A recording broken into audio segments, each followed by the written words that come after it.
নমস্কার, আমি অন্তরা। ঠাকুরের কথা চ্যানেলে আমার সকল বন্ধুদের স্বাগত জানাই। পরম গুরু শ্রী শ্রী রাম ঠাকুরকে প্রণাম জানিয়ে প্রতিদিনের মতো ঠাকুরের কথা নিয়ে আপনাদের কাছে চলে এসেছি। সকল বড়দেরকে প্রণাম জানাই। আজ আমি চট্টগ্রামের শ্রী শ্রী কৈবল্যধামে প্রতিষ্ঠা সম্পর্কে শ্রীগুরু শ্রী শ্রী রাম ঠাকুরের গ্রন্থ থেকে আপনাদের শোনাব। সঙ্গে থাকবেন। অনেকদিন থেকে শ্রী শ্রী ঠাকুর ভক্তদের বাড়ি বাড়ি ঘুরে বেড়াতেন। স্থায়ীভাবে বসবাস করার মতো কোনো স্থান বা আশ্রম ছিল না। ঠাকুরের জন্য একটি আশ্রমে বিশেষ প্রয়োজন মনে করে আশ্রিতগণ সর্বদাই এ বিষয়ে আলোচনা করতেন। ঠাকুরকে সঙ্গে করে মাঝে মাঝে নানা স্থানে ঘুরে বেরিয়েছেন, কিন্তু পছন্দ মতো আশ্রমে উপযুক্ত স্থান পাওয়া যায়নি। সকলেই সেই কারণে দুঃখিত ও চিন্তিত হয়ে পড়েছিলেন।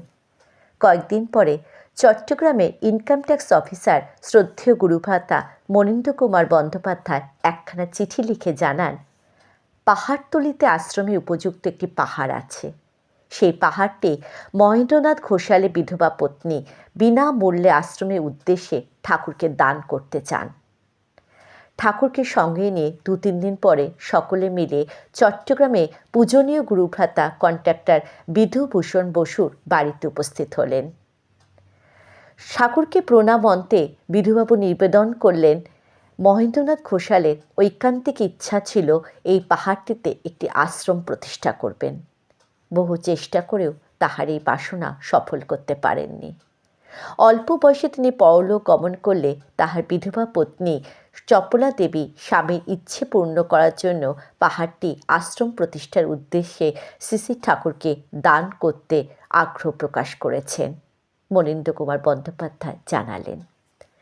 ঠাকুর 2-3 দিন পরে দেখতে চাইবেন বলে মত প্রকাশ করলেন। এই সংবাদ চতুর্দিকে প্রচারিত হয়ে গেল এবং ফেনী এবং অন্যান্য স্থান হতে কয়েকজন গুরুভ্রাতাও এসে বিধুবাবুর বাড়িতে উপস্থিত হলেন। বহুদিন লোকজনে বাস না থাকায় পাহাড়টি জঙ্গলাকীর্ণ হয়ে গিয়েছিল। ঠাকুর পাহাড়টিতে দেখতে যাবেন শুনে বিধুভূষণ বসু লোকজন দিয়ে জঙ্গলগুলি পরিষ্কার করে দিলেন। একদিন বিকেলবেলায় সকলে মিলে ঠাকুরকে নিয়ে পাহাড়ের উদ্দেশ্যে রওনা হলেন। বড় রাস্তা হতে পাহাড়টির নিকটে গাড়ি পৌঁছাবার মতো কোনো ভালো রাস্তা না থাকায় ঠাকুরকে পদব্রজে পাহাড়ের নিকট পৌঁছতে হয়েছিল। ঠাকুর পাহাড়টিতে 5-6 পা উঠে চতুর্দিকে অবলোকন করলেন এবং ফিরিয়া পাহাড়ের তলদেশে একটি বটবৃক্ষের মূলে উপবেশন করলেন।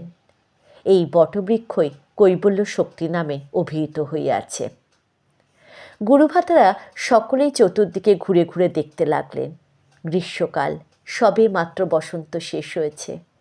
প্রতিটি গাছের পাতায় পাতায় সবুজ লেগেছিল। পাহাড়ের চারিদিকে ফল ও ফুল গাছের অন্ত নেই।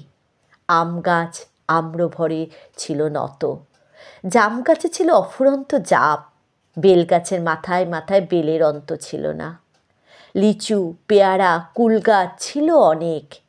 গাছেরও ছিল না অন্ত, ফলেরও ছিল না শেষ। ফুল গাছেও ফুল ছিল অপর্যাপ্ত। অপরূপ শোভায় শোভিত হয়ে আপন গন্ধে আমোদিত করে দিয়েছিল সকলকে। এছাড়াও অনেক রকমের গাছ ছিল, যথা গর্জন, তৈলস্বর ইত্যাদি। বহু সুশোভিত গাছ থাকা ওই স্থানটিকে অলকানন্দার তীরে নন্দনকাননই মনে হচ্ছিল। আশেপাশে আরও অনেক ছোট বড় পাহাড় দেখা যাচ্ছিল।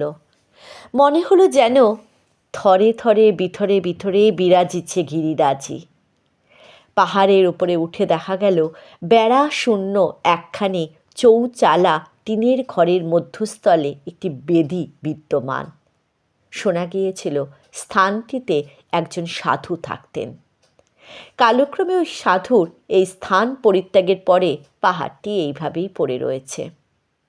চতুর্দিকের দৃশ্য অতীব মনোরম। পাহাড়টির অতি নিকট দিয়ে রেল লাইন গিয়েছে।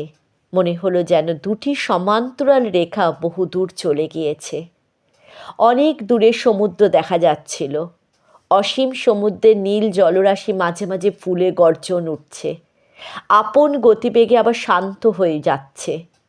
কভু বা শান্ত, কভু অশান্ত, আপন ছন্দে চলছে। ওই জলরাশির ওপর দিয়ে বহু নৌকো জাহাজ চলাচলের দৃশ্যও মনোরম। সূর্যদেবের অস্তাচলে যাবার দৃশ্য সেদিন দেখা গিয়েছিল।